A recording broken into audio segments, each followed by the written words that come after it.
Most people think seeing $50,000 in a savings account means they finally won the game. But the truth is that sitting on that much cash is actually a slow-motion heist on your future freedom. By treating your bank as a storage unit instead of a temporary transit hub, you are handing your wealth to the bank and watching inflation melt your purchasing power. Today, I will show you why your safety net is a wealth killer and give you the exact tiered buffer system to stay protected without staying poor. You walk into your local branch on a Tuesday morning, check your balance, and see that beautiful $50,000 figure. For exactly 3 seconds, you feel like you finally made it. You think about your friend Dave who has $0 saved, and you feel a surge of pride. But what if I told you that $50,000 is actually a silent parasite eating your future options while you sleep? Most people use their bank accounts for the wrong reasons. Banks are designed for 3 specific things: safety, liquidity, and payments, but they're absolutely terrible at wealth building. When you keep a massive pile of cash, like $50,000, in a standard account, you aren't protecting your money, you are volunteering to get poorer every single year. This is the safety paradox. The more cash you hoard because you're afraid, the more wealth you lose to the very system you think is guarding you. Let's look at the math of why $50,000 is a dangerous place to stop. If inflation is running at just 3%, that $50,000 is losing its ability to buy goods every single day. Over 24 years, that safe pile of cash will only buy what $25,000 buys today. You didn't spend a dime, you didn't make a bad trade, but half of your value just evaporated into thin air. Right now, I want you to open your banking app. Look at your interest rate. Is it 0.01%? If it is, your bank is laughing at you while they use your money to get rich. Think about the bank's business model for a second. When you deposit that $50,000, you're essentially giving the bank a nearly interest-free loan. They take your cash and immediately lend it to someone else for a mortgage or a car loan at 6% or 7% interest. They keep the spread, the difference between the 7% they make and the 0.4% they give you, and use it to pay for those massive marble columns in the lobby. Your safety is literally funding their record-breaking profits. Even worse, because of fractional reserve banking, your $50,000 allows the bank to create even more money out of thin air to lend to other people. Since 2020, the reserve requirement has been 0%, which means they don't even have to keep your money in the building anymore. The entire system depends on you not knowing how the game is played. Imagine Dave has $50,000 in a checking account, and I have $50,000 structured in a tiered buffer. In 10 years, Dave's cash is still $50,000 on paper, but buys way less. My structured capital has potentially doubled because it was actually working, not sitting in a break room. Who is actually safer?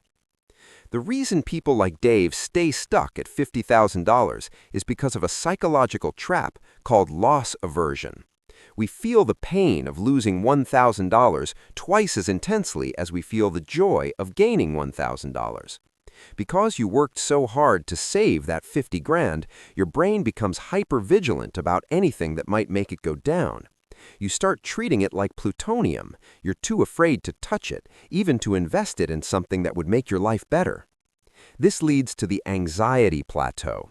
At $50,000, you have enough to feel like you should be secure, but you know deep down that a single medical crisis or a major home repair could wipe out a huge chunk of it.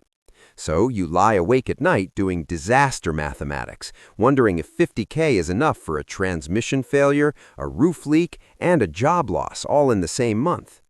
Cash protects you from emergencies, but it doesn't build wealth. Hoarding too much cash is just a different form of financial prison. To escape this, you need to stop being a hoarder and start being an architect. This is where the tiered buffer system comes in. You shouldn't have one giant pile of money. You should have 3 distinct levels that each have a specific job. Tier 1 is your operational cash. This stays in your checking account and should be exactly 1 month of your expenses. This is for rent, groceries, and Netflix. It earns 0 interest, but that's okay because it's only there for 30 days. Tier 2 is your fortress buffer. This should be 3 to 6 months of basic survival expenses.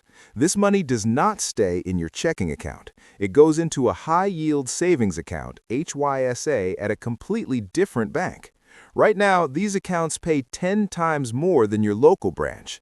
This tier is your walking away money. It gives you the cognitive space to tell a toxic boss no because you know your fridge will be full for the next 6 months.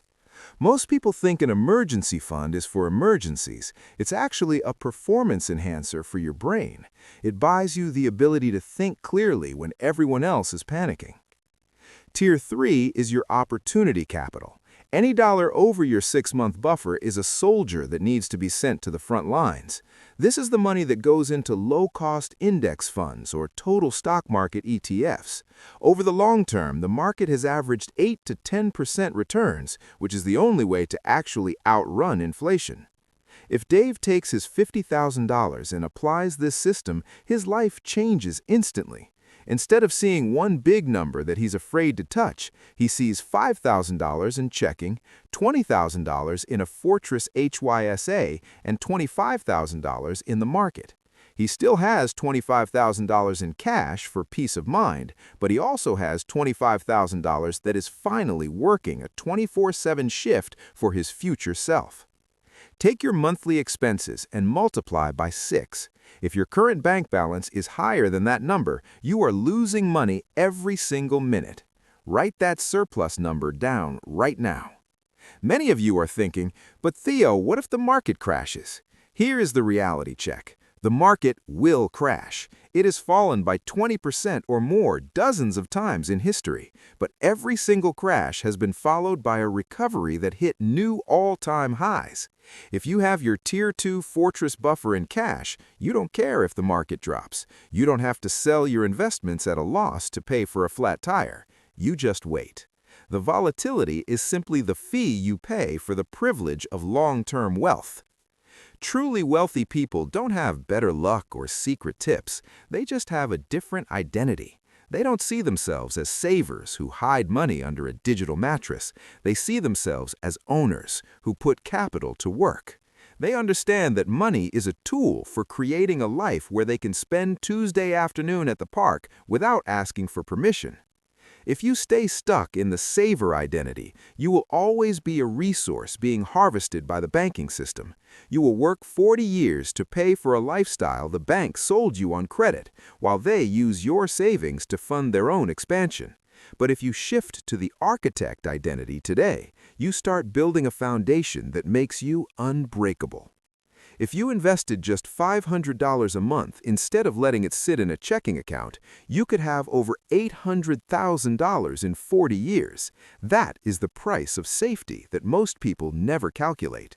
This isn't about being greedy, it's about being strategic. It's about recognizing that looking safe is the most expensive thing you can do. You don't need a finance degree to do this. You just need to follow the tiered buffer system and have the discipline to do the boring thing consistently for decades. Your future self is either going to be 60 years old and stressed about money, or 60 years old and sitting pretty with options. The only difference between those two versions of you is what you do with your cash today. Stop letting your bank account be a wealth killer. Tomorrow isn't promised, but your bills certainly are. If you don't take your money out of the break room and put it to work, you are essentially renting out your life to pay for the privilege of existing. Break the cycle, build your fortress, and start playing offense with your wealth. If this video changed how you look at your savings account, hit the like button and subscribe to join a community of people who are tired of playing the bank's game.